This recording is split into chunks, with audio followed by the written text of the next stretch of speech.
რა იყო და ვიღაცა დარბოდა, მიშველეთ რომ შეაო და რა ვიცი, რა იყო ხმაური იყო ფეხის. ჯონი ვარო.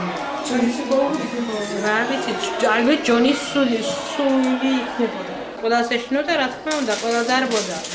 რაცვა დარბოდა, ყველა დარბოდა, მაგრამ ვერაფერი ვერ ნახე. ისე გაიგეთ თქვენ ეს ხმები?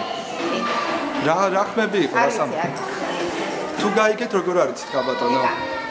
რატო ეს საიდუმლო ქაბატონო? უცნაური ხმები თუ იყო? არ ვიცი და ჩემი ციხე. რატო საიდუმლო? რა ვიცი მე რა იყო? რა იყო როგორ არიცით? ხმები თუ იყო არიცით რა? დი ეხლა ხუჩი. აკადემიური საზოგადოებაა ექიმები, არ არის ისეთი რომ ვიღაც ქუჩაში რო იმაშვებიან და უხარიან და მას ხელებ გაწვრილები რო ჩანან. ესე ვერ გამოჩნდები თქვენი ჭირიმე. იქო სავენტილაციო სისტემის ხმაური.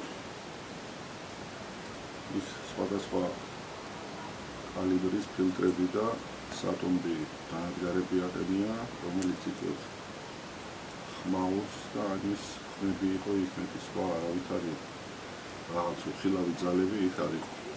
აი თუმცა კონკრეტულ საუბრებს იხსენებენ, თქვათ გურამის სული ვარ მიშველეთო და მსგავსი რაღაცები. მაგრამ მე მთელი დღე ვიყავი იქ, არა 2 დღე და მე არც გამომლაპარაკებია და არც არავით არის საუბარი არ გამიგია და აი შესაძლებელია თუ არა ვინმე ყოფილიყო თქვათ აი ამ სხვენში ან ვენტილაციული, იმიტომ რომ მთელი ის შემოწმდა, გადამოწმდა, აქ იყო საპატრულო პოლიცია, აქ იყო მაშველთა ბრიგადა და აბსოლუტურად გამორიცხულია ვინმე რა ყოფილიყო, ეს 30 კაცი აუცილებლად შეამჩნევდა, ასე რომ შემდეგ დღეებშიც იყო თქვენს პაციენტებმა რომ მეორე და მესამე მე არ ყოფილა არაფერი და რატო დახტავთ სამაშველო ბრიგადის გამოძახების საუბარი? იმიტომ რომ თვითონ აუნტოფები იყვნენ იმაში, რა ქვია, მაგას ეიფორიაში, რომ რაღაც მოესმათ, რაღაც მაესმოდათ და ამიტომ რომ აუნტოფები გაწონებული იყვნენ, დამშვიდებული იყვნენ და ეს სტრესი რომ მოხსნილი იყო, ამ მიზნით გამომიძახეთ სამაშველოც და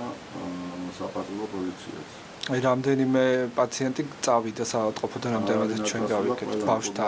ყველა მშვიდადაა და ყველაფერი მიდის კარგად.